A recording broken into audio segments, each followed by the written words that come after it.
What's up, guys? Welcome back to Newswave. So since the PlayStation 5 released, a lot of us have been wondering, when can we upgrade the internal storage in the system through that blank NVMe slot currently in there that is disabled? Well, according to a new report that happened over the weekend, we could be seeing an update happen soonish to allow this, along with another little tweak to the system. We'll go over that one here today. Also, we're going to be talking about Google Stadia, as somehow the situation continues to get worse as several reports hit the internet talking about how poorly planned and launched this platform really was. And Microsoft, we haven't talked too much about them because they've been kind of quiet, but looks like they could be waking up here soon with a new event for gaming being rumored for March. Guys, if you enjoy these videos, make sure that like button helps out a ton. And if you're new to the Spawn Wave channel, make sure you subscribe down below. And we're starting today with Halo Infinite, a game many of us are crossing our fingers and hoping will actually come out this year around the holiday. And they did say they would continue to keep us updated with different things, and that could include screenshots or some progress updates on how they're handling the campaign and some plans they have going forward.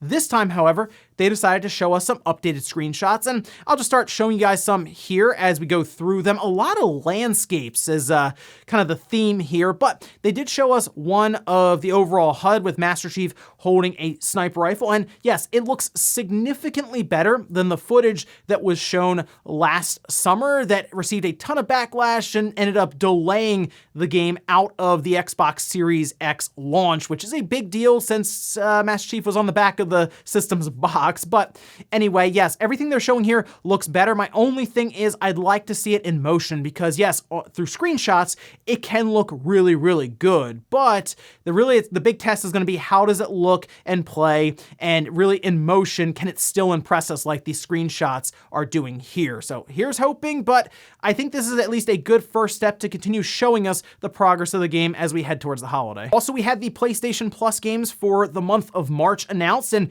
I have to say, it's pretty good. Check this card out right here. You can see right there, Final Fantasy VII Remake. And then we have Farpoint, Remnant from the Ashes, and Maquette. Maquette appears to be the PS5 game of the month, whereas Final Fantasy VII Remake, which is, I mean, that's a pretty big game to put on PlayStation Plus, will be accessible on the PS4, along with Farpoint, which is a VR game, and Remnant from the Ashes there. But there is something here with the fine print. It does tell us these will be available March 2nd, but it also tells us that this version of Final Fantasy VII Remake that you will be able to activate on PlayStation Plus will not be eligible for the PS5 update. Remember the enhancement stuff they showed with the photo mode and the faster loading and better visuals and performance mode and all that? That apparently won't be accessible for this version. You would have to buy it separately, which is weird because this should add digital ownership to your account. So I guess it just like flags it as the PlayStation Plus version. You have to buy it like again outside of this, or what a lot of people are doing right now is going on Amazon and buying the game for like $30. They figure that DLC will be maybe $10 or $15 and they end up getting it for $40 or $45 with the update. Otherwise, I guess you're buying the Final Fantasy VII Remake Intergrade version that will go on sale in June alongside of the update and all of this. But yeah, not a bad month overall. Definitely some good games to check out here. Oh, and I've been keeping up to date on xCloud and a lot of the different things with rumors and updates that are going around, because if you have Game Pass Ultimate, you technically have access to xCloud, and it's a good extra to go alongside of your Game Pass subscription. But one thing I've noticed with xCloud streaming is that it has a significant disadvantage when it comes to resolution versus something like Stadia. Stadia is 4K, xCloud is 720p, but it looks like they are working to improve that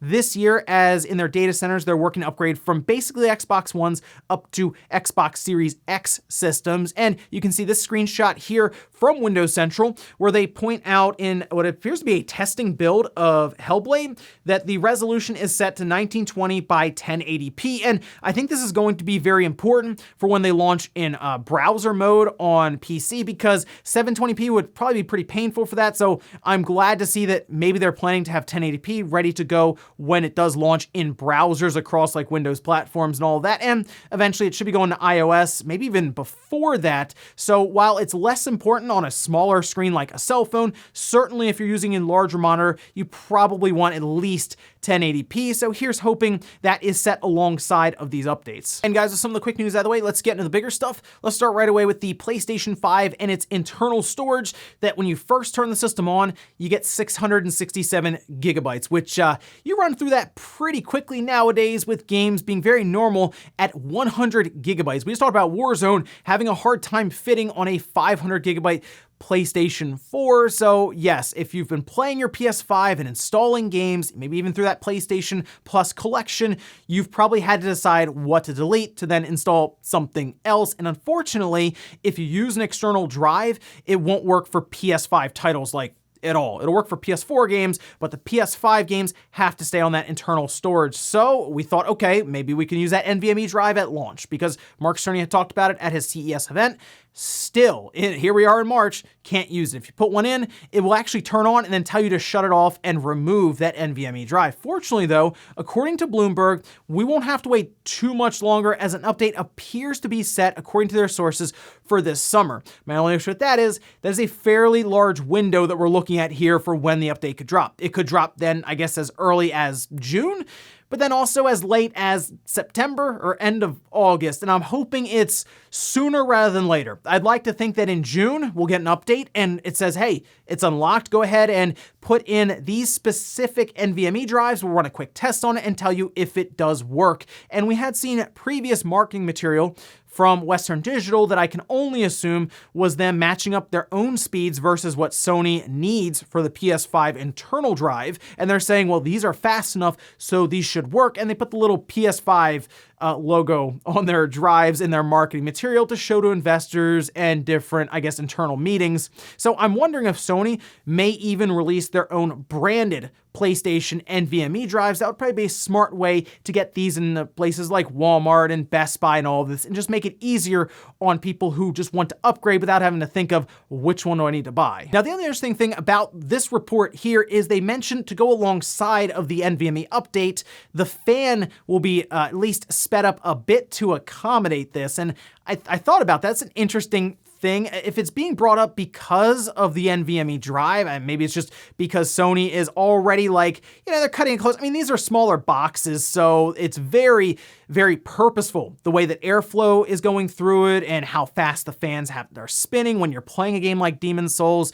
So maybe having that NVMe drive in there is just pulling a bit more power, and they're like, well, we want to make sure nothing overheats or that NVMe drive, because we're going to be putting some, pretty serious speeds going through it. We want to make sure that it does not get up to a certain threshold of heat, and we're just going to be very cautious here. To be honest though, the PS5 and the Series X, even when the fans are spinning, like when you're playing a game, and obviously they're spinning faster, it's still not that audible. So really, I don't have a problem with them increasing the fan speed if the system itself will run cooler. In fact, I kind of encourage it because we've seen what some of these temperatures are inside of the PS5, depending on, where the probes are for different points in memory. Yeah, the system does get pretty warm inside. So yeah, I guess go ahead and speed up that fan, but Sony, you got to get these NVMe drives going here. It's a nice thing to hear about through a report, but I wish Sony would at least start talking about it and mention plans for the summer, considering they're mentioning plans for the PlayStation VR 2, and that's next year, maybe. We're talking a couple months here. Might be time to start talking about extra storage for the system. Next up, let's talk about Google Stadia and a platform that has continued to impress me. I thought I was done being impressed by Stadia and how poorly it was launched or run, or the decisions being made, but it keeps happening. So there were several reports that hit. We had Wired, VGC, Bloomberg through Jason Schreier, a ton of info coming out about how this thing launched and some of the, strategies that Google had. And it's head-scratchingly bad for some of these. Let's start with VGC though here. This saying the Google Cloud Gaming Division canceled a multiplayer game led by a former Assassin's Creed creative, a sequel to Journey to the Savage Planet, and turned down proposals for Hideo Kojima, Death Stranding, and Yu Suzuki for Outrun to create exclusive games for Stadia, the source has said. And there was an update where a Google Stadia spokesperson has denied elements of the story and claimed that it does not have anything nor have announced anything with Kojima or Yu Suzuki. The interesting part about that, though, is VGC is mentioning something that was canceled probably a while ago, maybe even before, but probably even early 2019, before they really got things moving for that initial presentation where they're doing a lot of planning around who was going to launch their games where with Stadia. This isn't talking about them having announced something. Stadia is very much, the Google spokesperson, very much talking about the here and now, whereas VGC is talking about something from like 2 years ago or something that was happening. Also, really quickly, I will say this, VGC is on to something with the Yu Suzuki stuff where they, talking about Outrun and Yu Suzuki. They're on to something there, but let's head over here to Jason Schreier, where he goes into a bit more detail about their plans around launch and getting some of these bigger games onto Stadia. He says they missed initial sales targets by hundreds of thousands, and yeah, that makes sense considering I got a Google Stadia for free by clicking a few buttons at the end of 2020. So they must have had a lot of them laying around that just didn't sell or move from the warehouses. So they try to take on consoles rather than starting small. And to bring in games like Red Dead, Google spent astronomical sums, tens of millions each. And he goes on further to say, just to reiterate the absurdity of this thing, sources say Google spent tens of millions of dollars, the budgets of some major games, per Stadia port. Publishers like Ubisoft and Take-Two were raking it in. This is, like I said, this is impressive stuff because instead of actually developing games or maybe going after smaller indie developers who could have some really cool ideas and games that need to be bankrolled for significantly less than $20 million, a couple $1 million or something, maybe, they decided to get a port of Red Dead Redemption or Assassin's Creed or something like that. Like, why not do something like the Epic Game Store is doing, where they're going around and they're getting smaller developers who, if they are paid enough money and it covers all their costs and they're profitable day one, yes, they will probably bring their game over just to have this big safety net that you're handing them right away. A great example of that is Kena, or I guess it's Kena, Bridge of Spirits.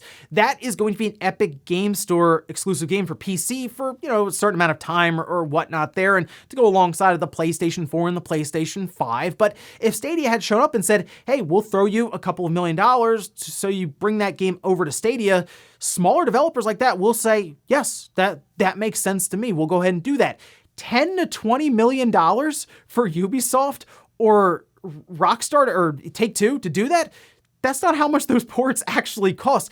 And I have to imagine that they showed up, because Google must have terrible negotiation skills or something. They showed up to Ubisoft and Take-Two and said, how much is it going to cost? Is it going to cost $10 or $20 million? What do you think Ubisoft or Take-Two is going to say? They're going to say, it does now. And I know we keep saying it, but I mean, the writing appears to be on the wall for Stadia once again. I mean, missing hundreds of thousands in terms of sales targets and expectations. You're turning down proposals from Hideo Kojima and Yu Suzuki, and you're paying that much money just for ports of larger games, hoping to bring people over. Initially, it doesn't look like it was a well thought out launch or any of that. It seems like they just ran into this whole thing, head first, and were just hoping that it was easy to make games or launch a platform, and it's difficult. Even the PS5 and the Xbox Series X right now are having a hard time just producing these systems. They've been doing this for a while now, so unfortunately, I think we're gonna get to the point where we hear that Phil Harrison has moved on, and then we'll probably hear that Google Stadia has been quietly sunsetted, shut down, and then we just kind of move on with another experiment from Google that didn't work out. Next up, let's talk about E3 2021. There was a report from VGC originally that mentioned that they were going to be going all digital this year, and I feel like a lot of us expect that with the pandemic and all this still going on, that they probably wouldn't work to bring tens of thousands of people together in a convention center in LA. But just for further proof of this, we can see this here posted up lacity.org, where they have E3 2021 listed for June 15th with they have total room nights of 27,609, but it says canceled live event in 2021, working with production team on broadcast options at LA Live/LA Convention Center, working on 2022 and 2023 license. I almost wonder if they're still going to try to do something at the LA Convention Center, just on a much, much, much smaller scale, where they just bring some people in and they do somewhat of a live presentation thing there that's streamed online. That'll be interesting. But it also says they're working on the 2022 and 2023 license, which means that E3 could technically move next year. And I almost wonder if there have been a lot of talks about that. Like, oh, you should move it to like Las Vegas or other places that may be able to accommodate a large amount of people coming together better than what we see in LA. But that would be interesting to see them do that. You know what? I would like E3 to come back at least for 1 year so I can go, because I've never been. And at this point, I don't know how much longer E3 is going to be running right now, because people are seeing less and less value in the event. But the one thing I liked about E3 week, especially now after last year where it was all over the place, it was very predictable. We knew when all these things were going to take place. It was in like this 1 week, and we were getting a ton of information. This was getting all thrown at us. And then afterwards, we could look back, reflect on it, and see a bunch of really cool games and kind of dive back into a lot of the gameplay and press releases that were put out. Whereas now it's anyone's guess when presentations are going to take place throughout an entire summer. But here's hoping that E3 can get back on track in 2022. I have no idea how they're going to make this work with a digital presentation, because why wouldn't all these other publishers and developers just do it themselves? You just click a button in your live stream on YouTube or Twitch or any of that, and you save a ton of money. So 2022, we'll see if it's in LA and if E3 even happens, really. And in our last bit of news, let's talk about Microsoft and 2021, because they don't really have a lot going on. I mean, really, we just had a State of Play, we just had a Pokemon Presents, and we had a Nintendo Direct all in the same month. And we didn't say anything really about Microsoft because they're not doing much. I know we have Flight Simulator coming up. That's going to Xbox. And we think we have Halo Infinite at the end of this year. That's kind of it, but it does sound like they have something coming up kind of soon where I assume they're at least going to start talking about something for 2021. We'll head over here to Twitter. This is from Paul Thurrott saying, Microsoft is apparently holding a What's New for Gaming event on March 23rd, to be followed by a What's New for Windows. Paul Thurrott over at thurrott.com. Now, following up to this, there were a lot of expectations around, maybe that's where Elden Ring's going to finally be shown, because Elden Ring comes up constantly online. But we can see Aaron Greenberg responded to an article from DualShockers about this, saying, just to set expectations, this is not happening. There are always things we have in the works, but nothing coming soon that would feature game announcements or world premieres like this. So Elden Ring, whenever that's ready to be shown, which, I mean, could be any time now. There were talks from Jason Schreier that there should be some news coming soonish for Elden Ring, and that'll probably be on its own. A trailer, for example, will drop on YouTube with press releases to then have different websites write up about the game and all that. That's kind of what I'm expecting. So on Microsoft's side, what would they be doing on March 23rd? To be honest, I think they're just waiting to get the Bethesda deal done, signed, approved, all of this stuff, and sealed completely, so then they can start talking about plans for Bethesda IPs. Really, that's the biggest thing here, because Starfield has been rumored quite a bit to be a 2021 game or early 2022, but is it going to be on the PlayStation? That is a big question right now. I'm kind of leaning towards Microsoft not saying much at all whenever it's brought up, because all of the Bethesda or ZeniMax stuff will just stay within the Game Pass ecosystem. I think it's going to be Xbox. I think it'll be on PC. It'll be through xCloud, but it won't show up on the PlayStation 5 going forward. They will, of course, honor the deals that they have right now, whether it's with Deathloop, for example, but outside of that, they're probably not going to have Starfield leave Game Pass to go anywhere else. So we'll keep an eye on this one. I'll let you guys know when something like this is announced, specifically an event, as other people have been talking about as well, including Jeff Grubb, mentioning something from Microsoft in March. Should hopefully set us up a bit better for Microsoft and the Xbox going forward in 2021. And before we go to the comment of the day, let's take a look at the poll that I posted up yesterday. This saying, what do you think about the Diamond and Pearl remake visual style? You know what? 61% of you said, I like it. They are trying to keep it closer to the original.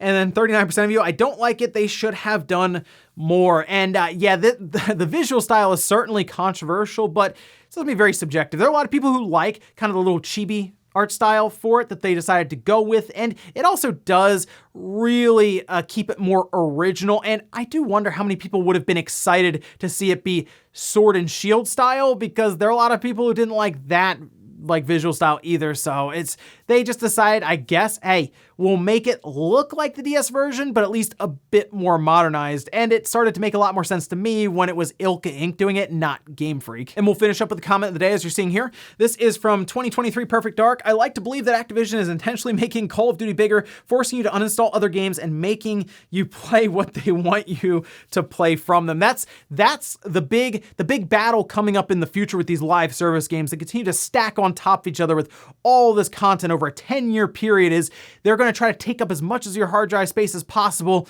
so that you have to decide which live services you want installed. That's the secret there. Maybe Call of Duty will legitimately be like a terabyte in size, and then you can't have the Division 3 on there as well next to it because they're Destiny 2. You got to pick. That's just the way they're going to literally squeeze each other out off of your hard drive. And ladies and gentlemen, that's going to do it here for Newswave. If you enjoyed this video, guys, hit the like button, it really helps out. If not, hit the dislike. Leave comments down below about everything we talked about here today. There was Microsoft in 2021. If they have an event in March, let's say March 23rd, do you think they will talk about Bethesda? And do you think these Bethesda IPs will just remain specifically with Game Pass and Microsoft and not go to PlayStation? Also, what do you think about E3 in 2022? Where should they move E3? That's a good question there. And then what do you think about Google Stadia and, of course, the NVMe drives in the PlayStation 5 this summer? Thanks, guys, for watching, and I'll see you next time.